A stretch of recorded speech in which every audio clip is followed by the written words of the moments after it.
And I'm Allison Akers. Welcome to Anne Arundel County Week in Review. In this episode, we will talk about how to be prepared for hurricanes and meet a young baseball player who received a special award from Cooperstown. But first, making headlines this week. Few events are more moving than the annual Candlelight Vigil in Glen Burnie to honor International Overdose Awareness Day. Hundreds of people who have lost loved ones to heroin addiction gathered at Arundel Christian Church to remember, reflect, and work towards recovery. County Executive Steve Schuh was one of the keynote speakers. When I came into office 4 years ago, our county was experienced what I believed then was a crisis, a fatality a week and an overdose a day from opiates. One of our administration's first actions was to declare a public health emergency related to heroin and opioids. We formed the Anne Arundel County Heroin Action Task Force, which reviewed strategies and best practices from all over the entire country. That group came out with 35 specific recommendations that fell into 3 areas: law enforcement, treatment, and education. But we have no interest in putting those suffering from addiction behind bars. We want to put them in treatment. And that's the second group of strategies.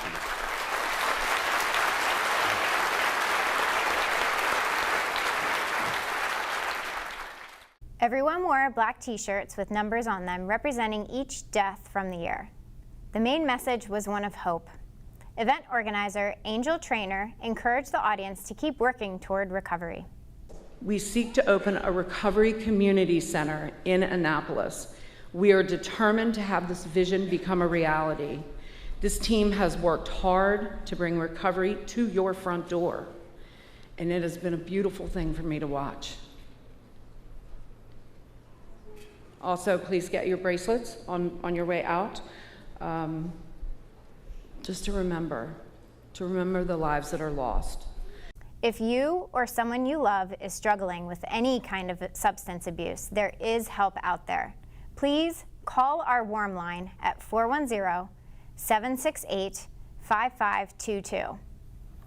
What a moving ceremony, Dave. I know, right? It's to see all those candles, that sea of candles is really powerful, and Angel and everyone on her team did a great job of organizing it, and it's just nice that I heard someone say during the program that Anne Arundel County is really a model for what's going on around the country in terms of approaching this issue. And it's when it comes to recovery, we're that way too. We have a very strong recovery community, and everybody works together and helps each other out. So hopefully we can, make some progress in this at some point. It's a shame that we have to keep, all you see people with the t-shirts and the numbers on the back, and it just keeps going and going. It's a hard reminder, but I think people need to be reminded that there is help out there, and that there is hope. Absolutely. And hope is how you move forward. Absolutely. And real quick, welcome to the show. Thank you for being here today. We're glad to have you. Allison is from Economic Development Corporation, Yep. So marketing guru, I thought you said marketing maven. Marketing maven, it depends if it's Tuesday or Wednesday, and Okay. Today is not either one of those, so we're going to call you marketing guru. But some days you're a marketing maven. Okay. But let's do a quick plug for economic development. Make sure you check out economic development, Anne Arundel Economic Development Corporation, online and also on Facebook. ArundelBiz.org. Yep, all Facebook, Allison, Twitter. all the time. Yeah. Learn it, people. Well, Allison, did you see a lot of kids on Facebook this week? Oh my gosh, it was Maybe. taking over my timeline, Yeah, maybe but a they few. were all adorable. They were all of them? Completely, yes. 99% of Most them. of them. That's right, it was back to school week, and more than 80,000 students returned to class all across the county. Many of them arrived to much safer schools. County Executive Steve Schuh and Superintendent George Arlotto provided $15 million in improvements for this school year, including 20 new school resource officers, new doors and door locks, and double door card entry systems. Schuh announced his improvements back in the spring. No student in Anne Arundel County should be afraid to go to school. And no parents should fear for their children while attending an Anne Arundel County public school. The tragic events of the last few weeks have made these concerns more real than ever. Parents want to know that their children are being educated in a safe, secure environment, And as public officials, we have a duty to protect every citizen of this county. Shortly after the unspeakable events in Florida, county and school officials met to discuss what steps could be taken to enhance the safety of our schools. We discussed how best to deploy security personnel and to strengthen security systems throughout our school buildings. The safer the better, right, Allison? Do you you remember your first day of school? Maybe not my first day ever, but I was such a teacher's pet. I couldn't wait for the first No. day of school to pick out like the perfect dress and wear it to impress my teacher. Really? Yeah, Did it I was work? so all about the first day of school. Really? Yeah. So you behaved and stuff? Yeah, I was a good did kid. not behave in school. I got in trouble all the time. No one can believe it. Everyone thinks I was probably a model student, but no. No, I believe it. No. Yeah, I got in a lot of trouble, and look at me now. I guess it worked out. Maybe. Maybe. No. Maybe not. Yeah. Beer and wine aficionados, better get ready because Twist and Stout is coming to Quiet Waters Park at the end of this month. On Saturday, September 29th, the park will be alive with food, vendors, and music. Of course, there will be all kinds of selections of Maryland wines and craft beers. The fun starts at 11 a.m. and goes until 5 p.m. Tickets are $30 if you purchase in advance and $40 the day of the event. You can go purchase your tickets right now at Mission Tix, which is mt.cm, and search for Twist and Stout.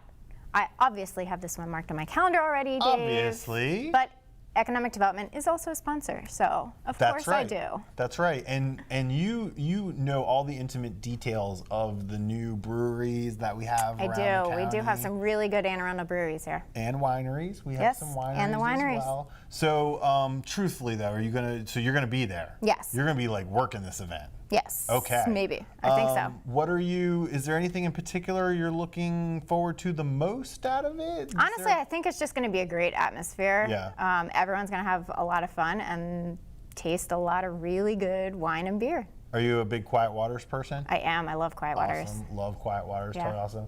Well, folks, make sure that you get your tickets because you get a discounted rate. You do. Number one. Yeah. And we don't want Get the them tickets early. to all be gone. Just get them early. So we get a good head count. We know how many tacos to have, all that stuff. There will be food trucks, I understand.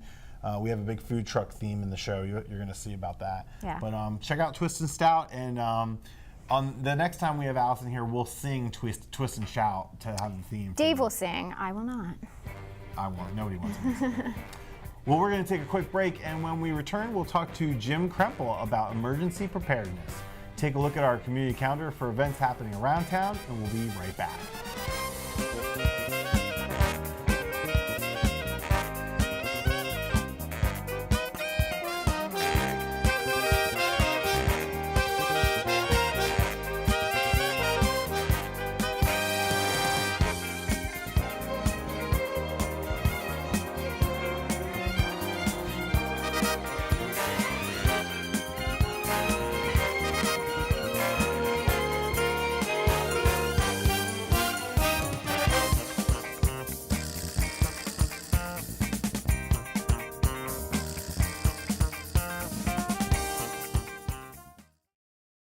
I'll be right back. Hi. You think you're probably sober? Yeah. But you're thinking about taking the back roads home, just in case. If you're probably sober, then why would you do that?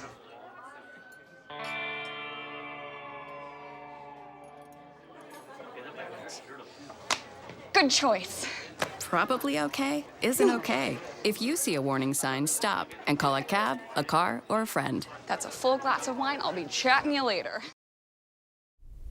Welcome back. Well, we're really excited to have today in the studio Mr. Jim Krempel from the Office of Emergency Management. Jim, thank you for joining us. Thank you. It's good. Glad to have you. Good to be Now, it's very apropos to have you right now because we are officially in hurricane season.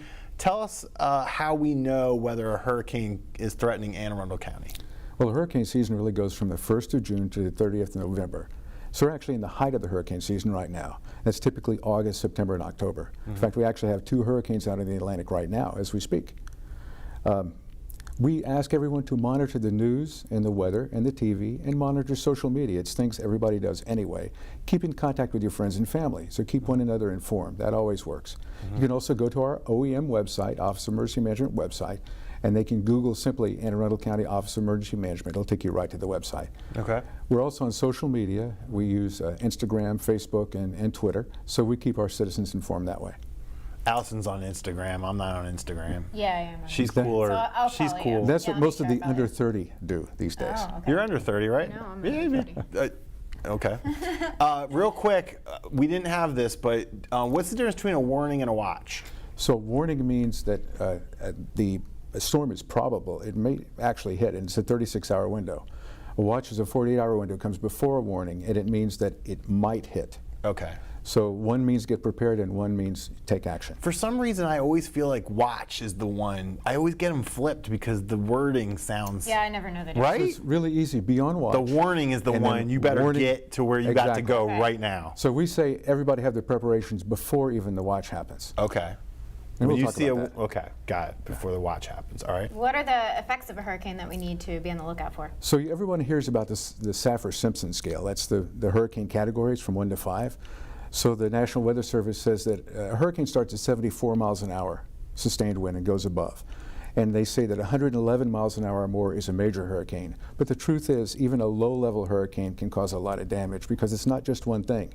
It's a whole host of things that happen. People think about the wind, and the wind can do a lot of damage, but there are a lot of other things that come with it, called storm surge, for example.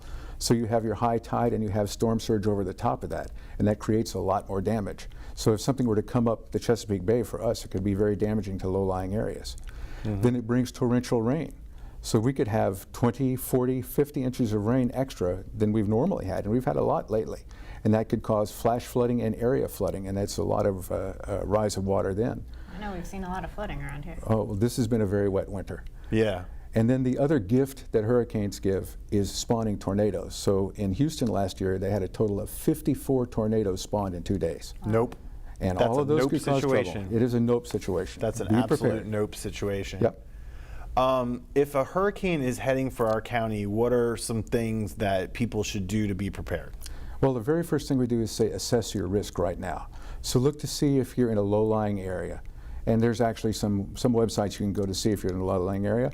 But ask your neighbors if you haven't been there a while and see what the history of the area is.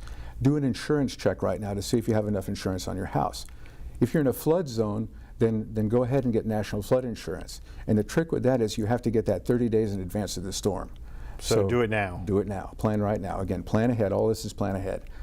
And then be thinking about, speaking of plan ahead, the communications plan that you would do if a storm were to hit. So that can be as simple as sending a text message. Everybody texts today, and tell somebody, I'm here, I'm safe, and I'm not moving. Or I'm here, I'm safe, and I'm moving to this location. That means they don't have to worry about you. And in fact, social media, Facebook actually has an app now. You can click and say, I'm safe. Right. So that's an easy way to go. Yep. Another part of your plan is think about where you might want to evacuate. So we may order an evacuation, but you may voluntarily want to do an evacuation, especially if you live in a mobile home or you have some kind of physical disability. So you have to then think about, you may want to have somebody drive you out. Where are you going? So what we say is, if you go to a friend's house or a relative house out of the area, the worst you've done is maybe have a 3-day vacation. And the best you've done is maybe save your life. Absolutely. I tried to tell my dad that in Florida. My dad's in Florida. I tried to do that with my dad last year, and he was like, no. Florida's experts on this. Floridians should get this. Yeah, I'm sure. So in Florida, too, as we should do here, is we build a kit, is what we say. Yeah. So building a kit is basically having enough items on hand to protect your house for 3 days. So 3 days is as long as it might take for emergency responders to get to you if there was high flooding and a number of other things. That's called cascading effects, where you have a number of things come together, and it makes a rescue or it makes relief more difficult. So at least 3 days. So you have non-perishable foods, you have enough water, you have medicines, you have first aid kit, that sort of thing. So if you go to our website, it has all that information. We have a citizen's guide to emergencies that all that for you. It's all laid out for you. It's very easy to do. And the trick is, most of this stuff is stuff you have around the house already. You just don't think to bring it together. Bring it together before the storm. You don't want to wait for the warning to do that. So when I think of all these storms and everything, the flooding, I obviously think of power outages. Is that where a kit comes in? I mean, how do you prepare for a power outage? So one of the things you have in a kit, of course, is flashlights. So a lot of people think about candles, but one of the first things we do in any kind of disaster is you don't want to make yourself a victim. You don't want to compound the program. So if you already have problems, you don't want to cause a house fire inadvertently with candles. So use a flashlight or a headlamp so you keep your hands free, or you can use an electric lantern. Make sure to have extra batteries too. Don't put the generator in your house. Generators I should. have a headlamp too. You have a headlamp? No way. You should have brought it today. So headlamps are Oh. actually cool. You keep your hands free. Yeah. Just make sure and have extra batteries. Generator is important. Keep your generator fueled and have it serviced regularly. You have to check the fuel and keep doing it like you would for a lawnmower. They need to be at least 15 feet away from the house because you don't want any of the fumes to come in the house and cause carbon monoxide poisoning. Again, don't make yourself a victim. Yep. It's another smart thing to do. When you're looking at getting prepared, then you've got this kit. You also have to think about your pets. It's actually a federal law now that we take care and plan for pets. And we wonder why that is. It's because we love our pets. Well, we do. But it's also because during Hurricane Katrina, we lost 8 people who went back into their homes to rescue their pets, and they perished because of that. Yep. So we think ahead and remember take that. care of your pet. Treat them as a family member, which you probably do anyway. I can't imagine losing my pets, so. Yeah. So if a hurricane watch is issued, that's the time to put your kit together and start to clear debris that may be around your house. So the things you have, tchotchkes and things you may have in your backyard, or some things hanging like the chimes or something, those could become missiles in very high winds. So take all those down. If the hurricane starts to come, the wind starts to build, and you aren't evacuating, then go to the center of your house. Go to a basement, go to interior floor, stay away from the windows. All common sense stuff. And by the way, the same kind of protection that you take for a tornado. And since there's tornadoes spun by the hurricane, you're really doubly protecting yourself. All of this, again, is common sense. But think about it in advance so you're not panicking when the event happens. Right. And it's all on our website. Okay. And so tell us how we find out more information and what you got coming up. So visit our website. Again, it's www.aacounty.org/OEM for Office of Emergency Management. And you can go, we have a citizen's guide now. The citizen's guide is both in English and Spanish, and it has all 16 natural and man-made events that can happen to the county. And it actually has one information sheet per event. So you don't have to go digging for information. It tells you exactly what to do, whether you're at home. Because I want to go right to typhoon. You can do that. I want to skip everything else. I want typhoon and tsunami first. Tsunami is good with sushi. It is sushi. It's good sushi. Of course, those are Pacific terms. Yes. We use hurricane here. So have you been to Okay. Pacific? So they have actually higher storms than we do. By the way, Yeah. the highest windstorm that we've ever had in a hurricane in the United States is 190 miles an hour at landfall. That's higher than a lot of tornadoes. No. So hopefully we that's won't not get that. happening here. The other thing we do is we have an emergency preparedness expo coming up, and that's on the 22nd of September. It's a Saturday. It's at Marley Station Mall in Glen Burnie. Open to the public from 10 to 2. It's absolutely free and it's family friendly. Kids love it. They Sounds can fun. climb on every They piece of love it. equipment that the county has: fire, police, helicopters. Oh, wow. Department of Public Works. You have the bucket truck, right? We And do. That's what they love, the bucket truck. Well, the Department of Public Works has this thing called a Vector. It's bigger than. Oh, I know about the Vector. It's bigger than 2 fire trucks put together, and the kids love it's that. the They can biggest climb vacuum all cleaner over you it. ever seen. Exactly, I have never exactly. seen Oh, you So got to see come it. out It's and see very it. cool. I will have to Well, come out. And we're going to have 6 food trucks there. Yes. What? I love Yes, food trucks. so you can enjoy an Tacos? inexpensive meal in our hospitality tent. So please, everybody come out. It's a great time, and you learn a lot about being prepared. That's fantastic. So that is coming right up. Well, Jim, thank you so much for all the Thank you. info. And folks, you can go on Facebook and just look for. I usually search Arundel OEM to find their Facebook page really quickly. Thank you for being with us, and we'll have you on again. And let's hope for no hurricanes. It's been a pleasure, and we won't Yeah. have any. Great. Well, we'll be back right after this message.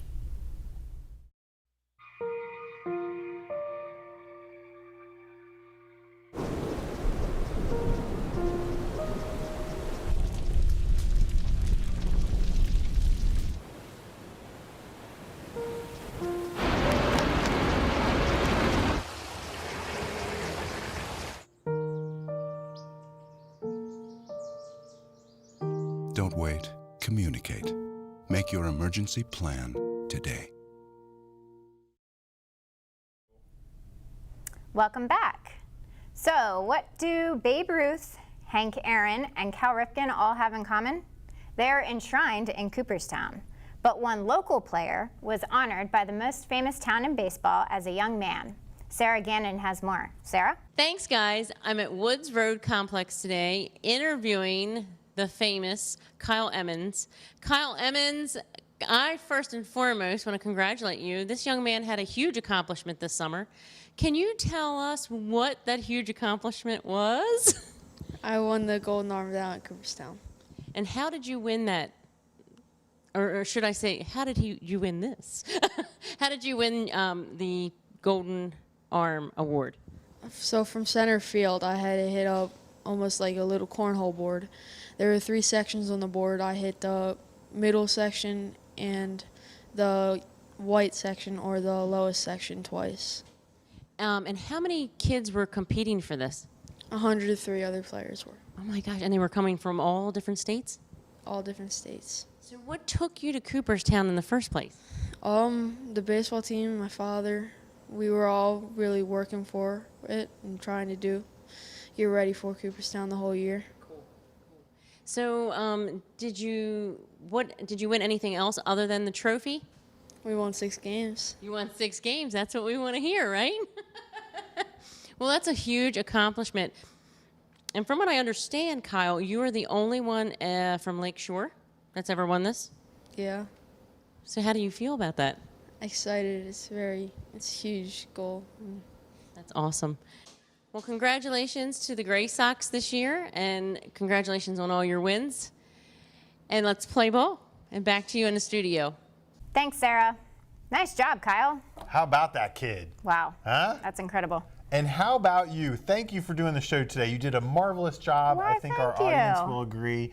Tell me a little bit about Allison. Tell us one interesting thing. Tell us a hobby of yours. What's a hobby of yours? A hobby of mine, I have a horse, so I like to horseback ride. Of course. Yeah. You do? I do. What is your horse's name? His name is Gibson. He's a retired racehorse. Like Josh Gibson, the baseball player? No, like Gibson, the guitar. Oh, nice. Yeah. A little guitar reference. Very nice. Yep, I'm into music. Awesome, awesome. Well, Twist and Stout is right up your alley. Exactly. It's perfect in every way. It's work, it's play, it's hobbies, it's everything. It's all in one. And the weather should be nice, hopefully. Let's hope so. Should be cooler. And tell us a little bit about economic development for people who don't really know what economic development does. What does it do? What do you guys Economic do? development, we help support the businesses in the county. So whether that's providing them with resources for financing, we have workforce training grants to help you skill up your workforce. It's anything really out there, from corporations down to small business owners. We're here to help you and support your growing in Anne Arundel County. Very nice. Yeah. Well, I mean, if people want to know more, they should go to aaedc.org. Or arundelbiz.org. It both directs you there. arundelbiz.org. Or Easier to you can remember. call them at 222-7410. Wow, you memorized I that number. call that number a lot. He does. I do. Sorry. Sorry about that, Jules. 222-7410-410. That's economic development. Well, that's all we have for today on this episode of Week in Review. You can watch this episode and archive episodes online anytime on Facebook or YouTube by simply searching for Arundel TV. Please tune in again next week for more highlights and news from around the county, and we'll see you next time.